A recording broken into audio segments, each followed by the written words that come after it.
Good morning. Thanks for coming out on this finally comfortable Georgia morning. I was really concerned that I was going to have to spend some time out here in this uniform in 90-degree weather like it was on Memorial Day. And that would really be bad news, I'll tell you. What I'd like to do is welcome you officially to the Carroll County Veterans Memorial Park Veterans Day ceremony.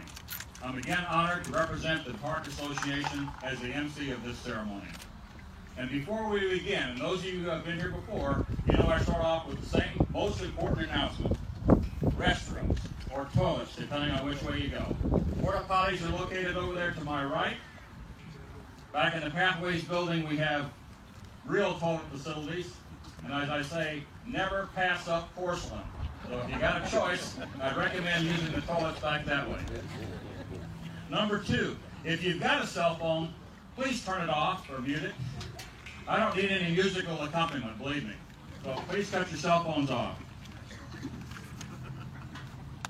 Our park expansion has made possible the addition of 576 plaques to honor Carroll County veterans. There are tables behind the bleachers with additional information about the park and how you can recognize a veteran with a plaque or a brick, as well as other information about veterans organizations and how you can contribute to this fantastic park. If you don't have a program, please raise your hand and we'll get one to you. At this time, I'd like to thank the Boy Scouts for assisting with the parking and the Central High School Air Force JROTC cadets for handling the programs and passing out the water bottles. So they're doing a heck of a job.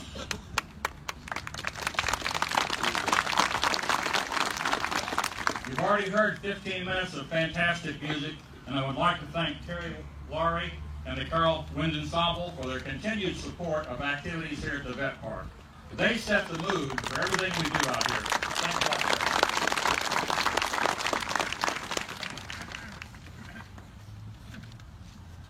It's my honor to welcome you to what we really believe is the best-looking Veterans Park in West Georgia.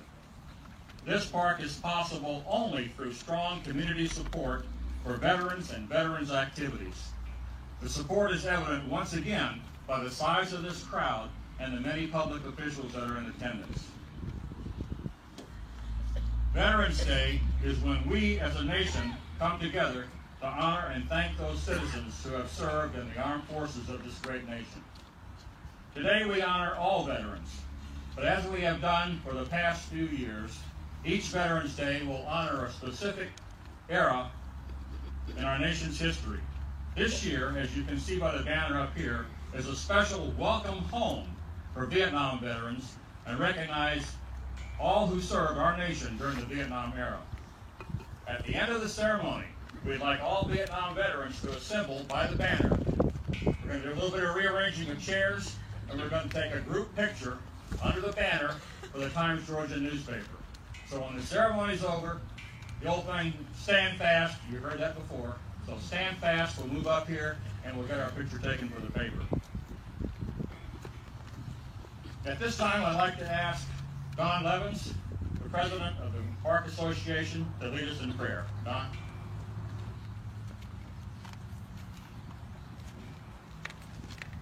Please join me in prayer.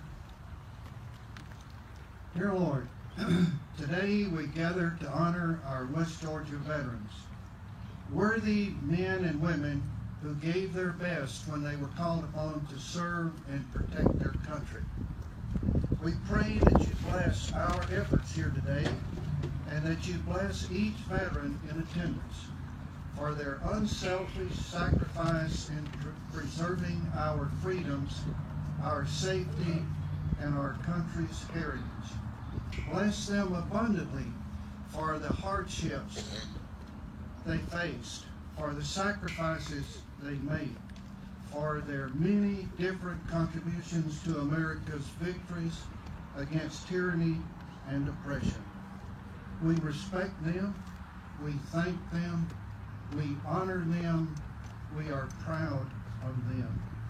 And we pray that you will watch over our gathering here today, and that all that we do and all that we say will be pleasing in your sight. Amen.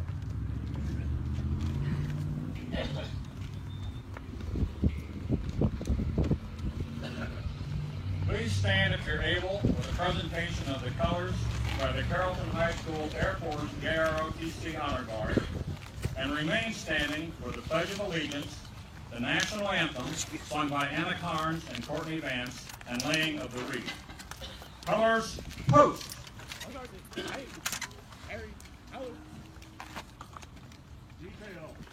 Return. Post.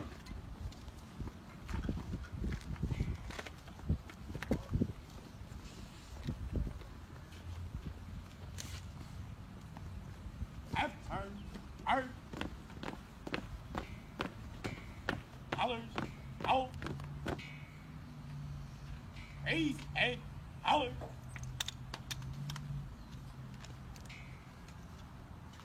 I pledge allegiance to the flag of the United States of America and to the republic for which it stands, one nation, under God, indivisible, with liberty and justice for all.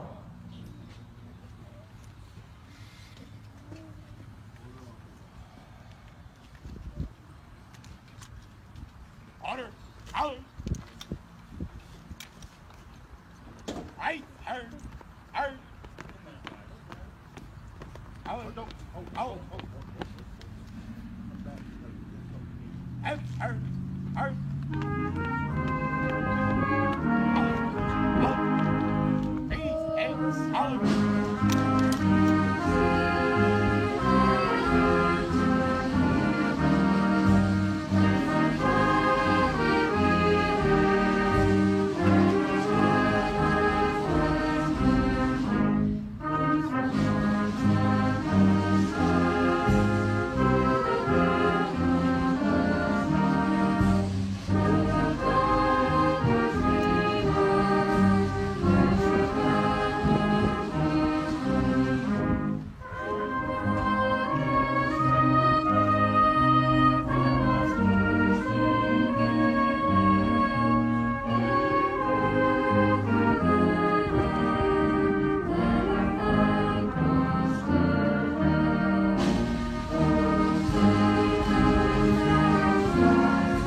Retire the colors. Right, turn, turn. Out, turn.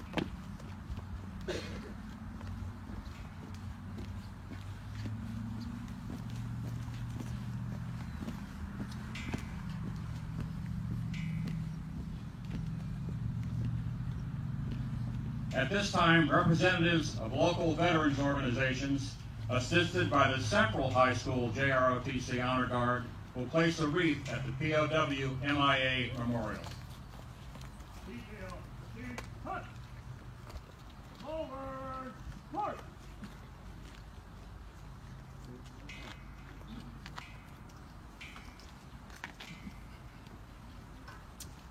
Veterans organizations represented are American Legion Post 143, the Military Officers Association of America, the Marine Corps League, Veterans of Foreign Wars, AMVETS Post 99, Sons of the American Revolution, Sons of Confederate Veterans, and the Disabled American Veterans.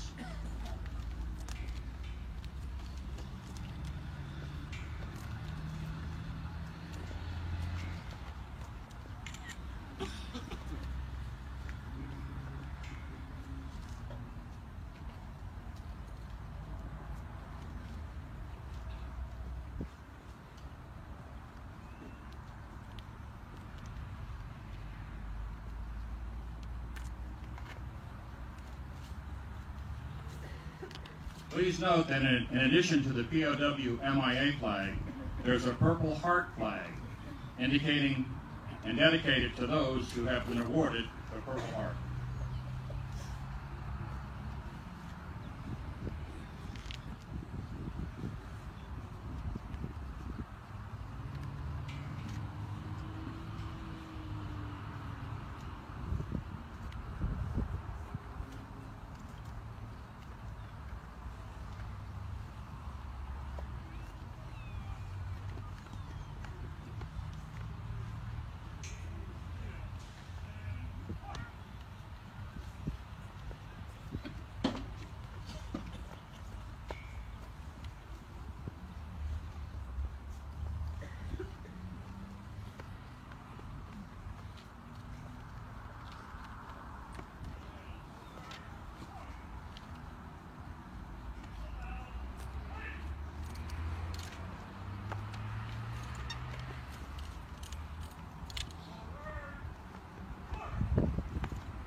Please be seated.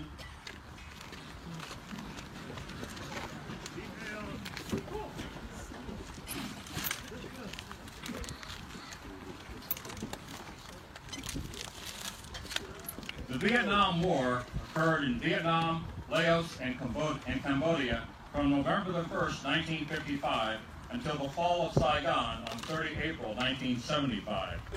It was the second of the Indochina Wars and was officially fought between North Vietnam and the government of South Vietnam. The North Vietnamese Army was supported by the Soviet Union, China, and other communist allies.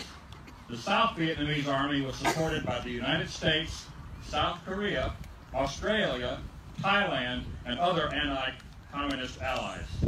In 1950, American military advisors began arriving in what was then Indochina. U.S. involvement escalated in the early 1960s, with troop levels tripling in 1961 and again in 1962. Following the 1964 Gulf of Tonkin incident, when a U.S. destroyer was attacked, U.S. involvement increased with the Gulf of Tonkin Resolution, which gave the U.S. President authorization to further increase U.S. military presence. Regular U.S. military combat troops began deploying to Vietnam in 1965. Bordering areas in Laos and Cambodia were bombed by the U.S. Air Force as American in-country strength peaked in 1968. This was the same year that the North launched the Tet Offensive, which failed in its attempt to overthrow Vietnam. Tet of 1968 became the turning point in the Vietnam War as the American public became weary of this TV war. Despite success on the battlefield, the war was lost at home. Thus began the Vietnamization of the war and the gradual withdrawal of U.S. forces.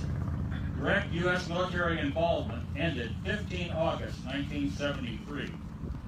U.S. support for Vietnam continued to decline, and Saigon fell to the North Vietnamese in April of 1975. The Vietnam War had a huge impact on the United States. Over 2.5 million U.S. servicemen and women served within the borders of Vietnam, with over 58,000 hostile and non-hostile deaths. Additional facts on the war are listed in your program. It is those veterans of the Vietnam War that we especially honor today. Will all Vietnam War veterans, those who served in country on the ground, above or at sea around Vietnam, please stand if able.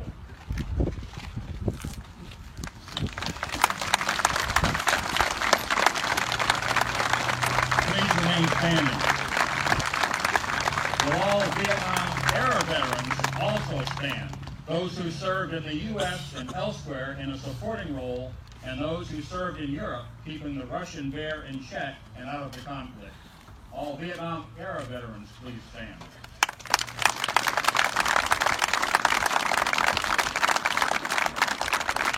And now, will all veterans please stand?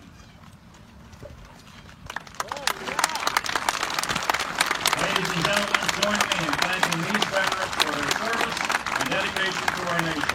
One more time, a big round of applause.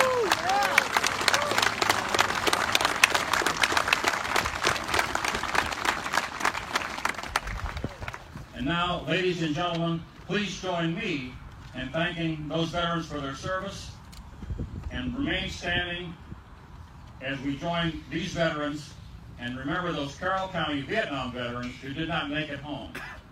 The names are listed on the KIA wall to my right. Remain standing as I read the names and the memorial bell is struck. So would everyone please stand?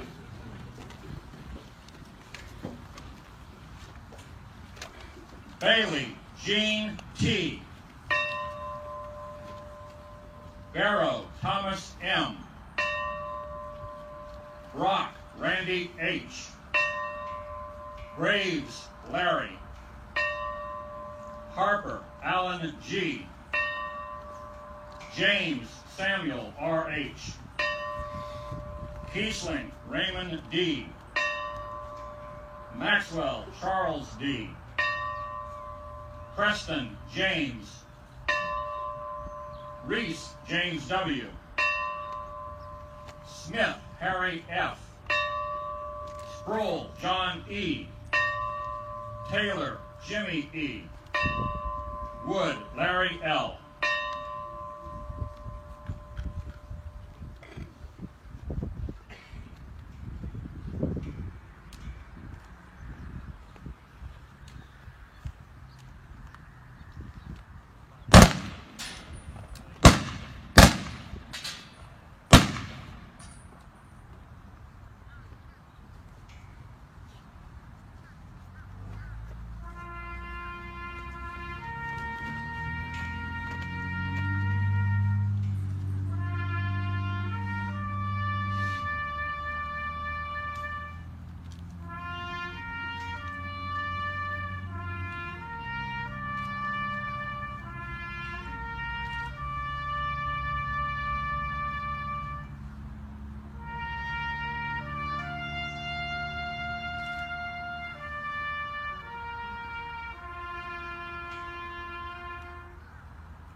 Please be seated.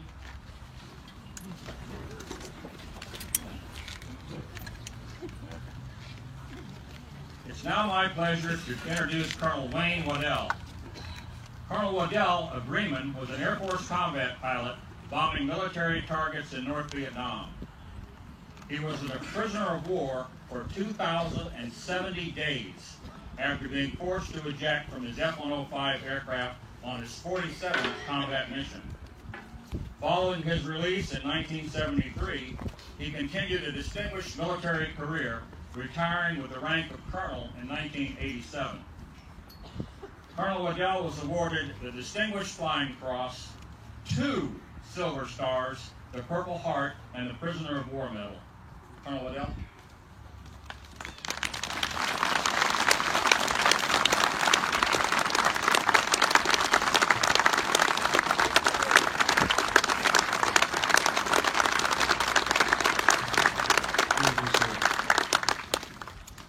It's nice to see so many of you out here today. Such a pretty fall day. I'm sure there are other things that you could be doing, but it says a lot about the citizens of Carroll County to be here and supporting a patriotic program, and confirms how you have such a beautiful park back here. I congratulate all of you for your contributions and support. I'm going to be using notes today for 2 reasons. One is I forgot my teleprompter. And the other is it'll keep me from talking too long, and you can get out to see football games this afternoon. I hope your team wins, and I really hope mine does. I'm sure many of you know that after the Great War that became known then as World War I, it was settled by an armistice on the 11th day of the 11th month at 11 a.m. And we knew for several years that day as Armistice Day, what I grew up with. But after World War II, Congress changed it to Veterans Day. A later Congress decided to give federal employees a 3rd day and a holiday weekend, especially Monday, set it up. But many states ignored that. So in 1975, President Ford reestablished and restored Veterans Day to November the 11th with the stated purpose of celebrate and honor America's veterans for their patriotism, love of country, and willingness to serve and sacrifice for the common good. Well, who are these veterans? All of them that we wish to honor. I thought it'd be interesting to find out how many there were, and also what wars they were associated with. That proved to be a bit of a challenge. I did learn that there are about 22 million of us living today. And you heard about Vietnam there a minute ago. I'll comment some more about that. But starting with the revolution, the number is estimated at 80,000. And that's based on the number of men that filed for war pensions or for land warrants, which is one of the ways they were paid off. The War of 1812, National Archives list or shows some 600,000 men. The Mexican War was my first stymie. I could not find any numbers. I could learn how many regiments, but I couldn't find out how many men were in those regiments. But one of the things that I was reminded was that a lot of the young West Point graduates that served there later became generals or leaders in the Civil War. You'll probably recognize names like Meade, Grant, McClellan, Beauregard, Bragg, Johnston, and Lee. In the Civil War, over 2.5 million were in the Union Army, and most of them were volunteers. The Confederacy proved to be difficult because records are kept by the states, and that was a little tricky. I didn't get very far in that. But Wikipedia, I forgot to mention, I didn't try WikiLeaks. I didn't know how to get in touch with it. But Wikipedia shows 750,000 to 1 million in the Confederate Army. So it shows that we were really outnumbered, hardly had a chance. The Spanish-American War was another blank. Teddy Roosevelt seemed to get most of the fame and fortune out of that. battles of Havana Harbor and Manila Bay were kind of second fiddle, except to the people that were there, I'm sure. The Great War, World War I, there were over 4 million doughboys, as they were called, in the American Expeditionary Forces. And interestingly, as a footnote, 9,000 Marines. So apparently the military, Army and Navy kept separate records. But from the Mexican War reading, I learned that the soldiers that had trudged along the Rio Grande got covered in white dust of the adobe soil. So the cavalry troops called them adobes. And that evolved to dobies and eventually doughboys. I always wondered where that came from. But the big news in that war was a new branch of the military, the U.S. Army Air Service. 45 squadrons, 740 planes, almost 8,000 men, officers I should say, and over 70,000 enlisted men. And these are the folk that started it all off that eventually became the United States Air Force.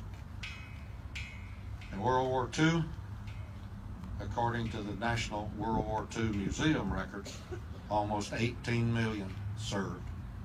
That number seems to get higher everywhere I read it.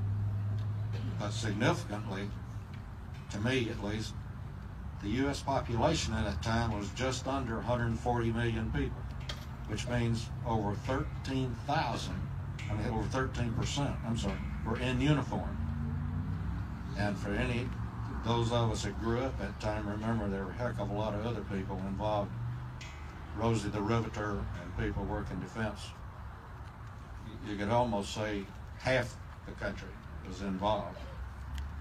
But of the military, almost 40% of them were volunteers, averaging 3 years on duty. And almost 3/4 of them served overseas with an average time of a year and a half. And this was interesting too, to me at least. So I'm going to tell you. The average base pay for an enlisted man was just over $71 a month. And officers got $203.50. And then I remembered that then coats cost a nickel, stamps were 3 cents, you could buy a car for $1,000, and gasoline, if you could get it with a rationing, was about 15 cents a gallon. But I decided to convert those numbers to today's figures. So enlisted were making almost $1,000 a month, and the officers were making about $2,400 a month. Still not getting rich. Vietnam, you have the information in your program of the 9 million, and we're getting older too. In fact, we've lost over 1 million, and we're going out at the rate, according to the CDC, of 135,000 a year.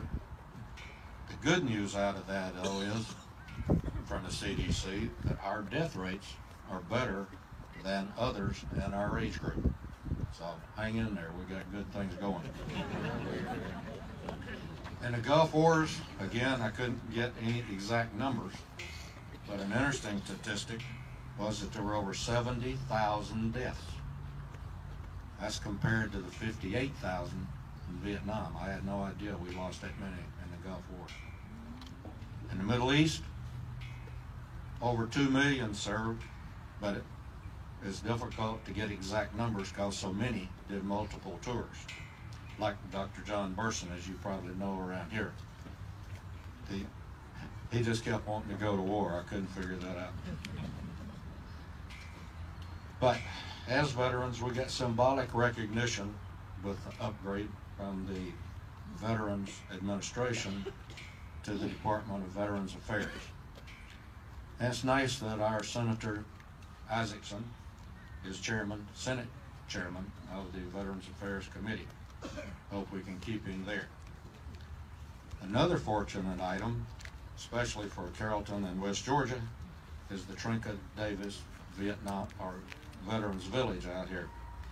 It's really handy for those of you that live here in the area, and it's even handy for me from Marietta. because the difference in wait time between here and Atlanta Medical Center is worth the drive for me. I can get here and get to see somebody is quicker than I can in Atlanta. I'm sure you hear, as I do, that the system is overworked. Stories from Phoenix, Cincinnati make you wonder sometimes, because it seems like at least some of them are busier doctoring records to look good than they are in actual doctoring. Somebody else has experienced it. The bureaucracy is very real. I mentioned Dr. Burson a few minutes ago. Some of you probably know several years ago he decided to draw down his practice, and he offered to work out at the village pro bono, or for free. Well, you'd think they would leap right on it. After 2 years of stalling, they now say maybe later on this year they're waiting for equipment, and his status would be WOC, he told me the other day, which bureaucratic lingo means without compensation, still free. But even with all the good and the not so good, the United States of America is still a great place to be. I'm proud to be a military veteran, and all friends, my veteran friends, tell me they're proud too. Amen. Thank you for your support over the years.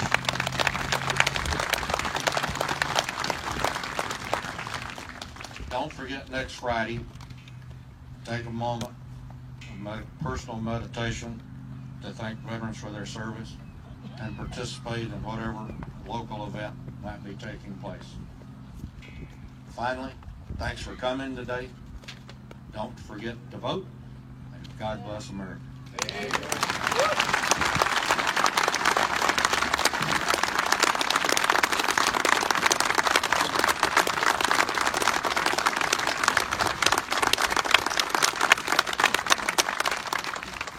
It's kind of interesting with you mentioned the base pay.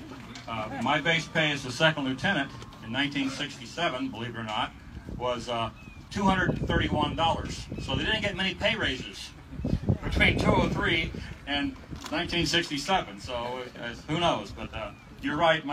I had more money as a captain than I had when I was a lieutenant colonel on active duty. I think it seemed like it went further or something. But anyway, just recently announced, though, and I got to bring this up, Colonel Waddell will be inducted into the Georgia Military Veterans Hall of Fame in a ceremony this evening in Columbus.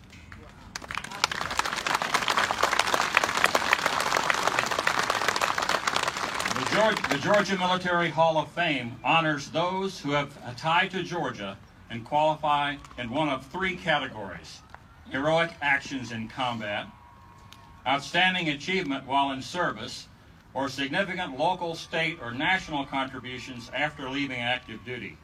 As we've seen and as we know, Colonel Waddell is highly qualified and definitely deserving of this recognition. Sir?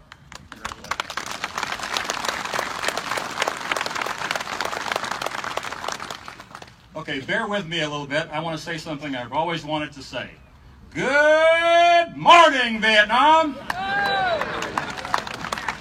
Now, if I only had Chris Noel here to give us a weather report, and Chicken Man, I don't know whether any of you remember him. He used to come on the tactical radios in the wee hours of the morning, and it happened all over the country. It was Chicken Man, he's everywhere. Wonk, wonk, wonk, wonk. And that would roll across the radios, and my battalion commander would go absolutely batty. I'm going to end it with batty. He was going to bound and determined who in our battalion was doing Chicken Man, because to discover it fit like a GP medium tent. After a year, I weighed only 145 pounds, if you can imagine that. But anyway, 145 pounds.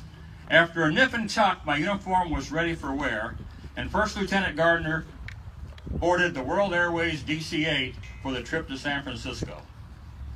Through the luck of the draw, I was one of the few officers on board. We were all lieutenants, and I was sitting up front. When we landed in San Francisco, an NCO came on board, and said that all E4 and below, and all those who were in jungle fatigues, were to exit through the rear of the aircraft to board buses to go to Oakland Army Depot for processing and a change to civilian clothing before continuing to travel. The rest of us were also advised to change into civilian clothes before we traveled. Well, I already had my ticket to Atlanta. I was in the proper uniform, so I stood up and said I didn't spend a year in Vietnam to E&E through the damned airport. When I said that, luckily, I had a few NCOs stand up and say, "We're with you, LT." So I told the transportation NCO, I'm going up that ramp in uniform. Well, about 12 of us headed up the ramp. Out of habit, we sort of got in step by the time we were at the end of the ramp. Walked into the concourse, and it was like the parting of the Red Seas. All those raggedy, fatigue-jacketed, long-haired looking California college students and a few misdirected hippies got the heck out of the way, and they didn't say a word. So we marched straight up the concourse, headed all the way down to the main concourse there at San Francisco. I mean, not a word was said, and everybody got all out of the way. We got all the way down to the main concourse, we stopped, and believe it or not, we exchanged salutes. We were feeling kind of cocky, I guess. Then we all headed off to the gates. 2 NCOs were going on to Atlanta, so I said, well, come on with me and I'll buy you a beer. So we headed into the nearest bar, walked up to the bar. I ordered 3 beers. When the beers showed up, I got ready to pay, and the bartender said, "That's okay, Lieutenant. The gentleman at the end of the bar has already taken care of it." We looked down to the end of the bar, and there was an older gentleman. Now you have to remember, to a 23-year-old, everybody was an older gentleman. But anyway, this older gentleman at the end of the bar, he didn't say a word. He just looked at us, nodded, and held up his glass. The 3 of us did the same thing. Get a little touchy here. Nodded, we held up our glass. Then we looked at each other and said, you know, we've just been welcomed home. So that was my welcome home. It didn't occur on the concourse. It occurred in a bar in San Francisco. So I hope all of you have a memory of at least one welcome home. But if you didn't, at this time, I would like to welcome all my Vietnam brothers home. Welcome home.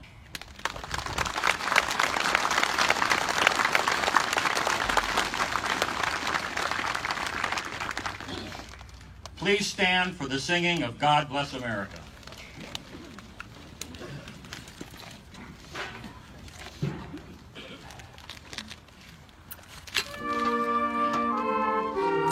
Please sing along.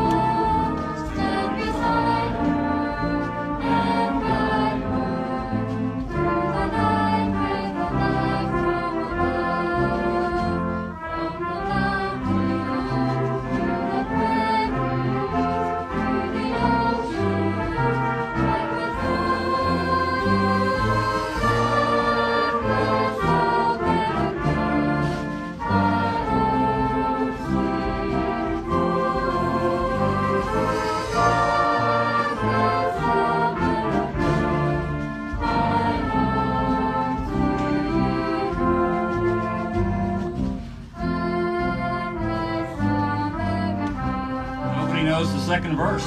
Me neither.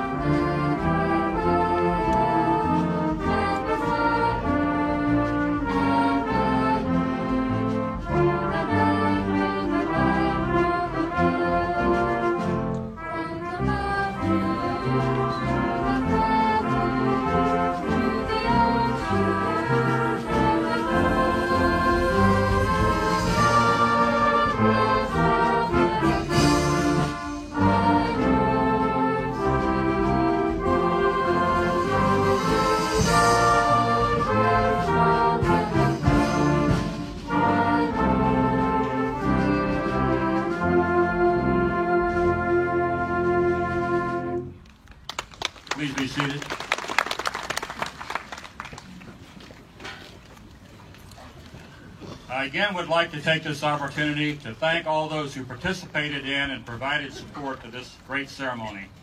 Thanks to all the organizations and individuals listed on the back of the program. I'd like now to take note of some upcoming programs here at the park. On Saturday, December the 17th at 12 noon, the McIntosh Trail chapter of the Military Officers Association of America will place ceremonial wreaths at the base of the service flags as part of the nationwide Wreaths Across America program. Over 400,000 wreaths are placed at national cemeteries and memorials across the United States on this day at 12 noon. And we'll be putting flags at the base of wreaths at the base of these flags at that time.